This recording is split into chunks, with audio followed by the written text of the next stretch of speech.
اعوذ باللہ من الشیطان الرجیم، بسم اللہ الرحمن الرحیم۔ یہ ہمارا 6واں ایپیسوڈ ہے۔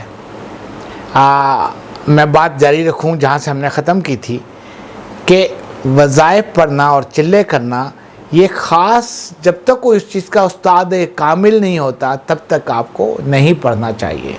ایک مثال دیتا ہوں، اب عورتیں میرے پاس زیادہ تر عورتیں ہی آتی ہیں، ان کے ساتھ پرابلم ہوتے ہیں، بچوں کے پرابلم، شوہر کے پرابلم، ماں باپ کے پرابلم، بہن بھائیوں کا پرابلم لے کر آتی ہیں۔ اب ایک عورت میرے پاس آئی، شکل صورت سے نیک اور صالح ہے، لیکن برقع اس نے پرانا سا پہنا ہوا ہے، تھوڑا سا اسٹینڈرڈ کی نہیں ہے، لیکن چہرے پہ نور ہے۔ جب وہ میرے پاس آئے گی، میں سے پوچھوں گا بیوی تمہارے سر میں درد ہوتا ہے؟ کہے گی جی ہاں۔ کیا تمہارے کندھوں پہ درد ہوتا ہے؟ جی ہوتا ہے۔ گردن کے پیچھے درد ہوتا ہے؟ جی ہوتا ہے۔ دل میں گھبراہٹ اور بے چینی ہوتی ہے؟ جی ہوتی ہے۔ اس سے مراد یہ ہے کہ اس نے بہت سارے وظیفے پڑھے اور اس کی بیچاری کو رجت ہوئی ہے، اس کو نقصان ہوا ہے۔ اب میں اسے کہوں گا بیوی تو کوئی وظائف پڑھتی ہو؟ اب اس کے استاد نے جس نے بھی اس کو وظیفہ دیا ہوا ہے وہ اس نے کہا ہوا ہے کسی کو بتانا نہیں، بھائی یہ میرے اور تیرے درمیان تو نہیں، یہ کلام پڑھنا ہے۔ اب وہ عورت پڑھ رہی ہے، اب وہ مجھے دیکھ کے تھوڑا جھسکے گی کہ تو یہ سب باتیں تو بتا رہا ہے مجھے، لیکن یہ کہ مجھے تو منع کیا، میں تو اپنے نہیں بتاؤں گا میں کیا پڑھتی ہوں۔ اب میں اس سے پوچھوں گا، تھوڑا سا کنفیوز کروں گا، میں سارے دن باتیں ہی کرنا ہمارا کام ہے، تو میں اسے کہوں گا بیوی کیا تو نماز پڑھتی ہے؟ جی شاہ جی ہمیشہ نماز، بچپن سے نماز پڑھتی ہوں۔ کیا تو تہجد بھی پڑھتی؟ جی شاہ جی میں تہجد پڑھتی ہوں، آج تک، بچپن سے آج تک میں تہجد پڑھتی ہوں۔ اچھا ماشاءاللہ ماشاءاللہ، ٹھیک ہے، تو کیا کوئی وظیفے پڑھتی ہو؟ نہیں شاہ جی وظیفے تو نہیں کرتی ہوں۔ اچھا ٹھیک ہے، لیکن تیرے ساتھ جو مسئلے ہیں وہ اسی طرح کے جس میں تو وظیفہ کر رہی ہے لیکن تو اس کی شرائط کو نہیں جانتی اور اس سے تمہیں نقصان ہو رہا ہے۔ اب وہ مجھے بتائے گی شاہ جی ہاں میں تھوڑا بہت پڑھتی ہوں رات کو۔ کس ٹائم اٹھتی ہوں رات کو؟ شاہ جی میں رات کے 3 بجے اٹھتی ہوں۔ اچھا پھر کیا کرتی ہو؟ پھر میں تہجد کی نماز پڑھتی ہوں، اس کے بعد پھر دوبارہ سو جاتی ہوں 5 بجے، دوبارہ اٹھتی ہو صبح کی نماز کے لیے؟ نہیں شاہ جی میں قرآن شریف پڑھتی ہوں۔ کیا پڑھتی ہو؟ شاہ جی میں سورہ یاسین، سورہ رحمان، سورہ مزمل، سورہ جن، آیت الکرسی، چاروں کل، نعت علی صغیر، نعت علی کبیر، ترا اور یہ مختلف قرآنی سورہ پڑھتی ہوں۔ اچھا ماشاءاللہ ماشاءاللہ، تو اللہ کی بہت عبادت کرتی ہو، اور کیا پڑھتی ہو؟ بس شاہ صاحب اس کے بعد لا الہ الا اللہ 1000 دفعہ، استغفر اللہ 1000 دفعہ، یا حی یا قیوم برحمتک یا استغیث 1000 دفعہ، کلمہ 1000 دفعہ، درود شریف 1000 دفعہ، فلانا پڑھتی ہوں۔ پھر میں کہتا ہوں ماشاءاللہ ماشاءاللہ اے عورت تو اللہ کی بہت عبادت کرتی ہے، تمہارا سا مسئلہ کیا ہے؟ اس کا مطلب ہے کہیں تو مطلب میں اسے دیکھ کے حیران کہ تمہارے گورنر اشتر آباد کی بیوی تو نہیں ہے جو اس وقت تمہارے گورنر ہوا کرتے تھے؟ تو وہ کہیں شاہ صاحب کیسی بات کرتے ہیں آپ، میرے شوہر کے پاس روزگار نہیں ہے، باہر کھڑا ہوا ہے، بچیوں کی شادیاں نہیں ہو رہی، بیٹوں کو روزگار نہیں مل رہا، ہم پریشان حال بیٹھے ہیں، آپ نے ہمیں ایسی اتنی بڑا وہ بنا دیا آپ نے ہمیں۔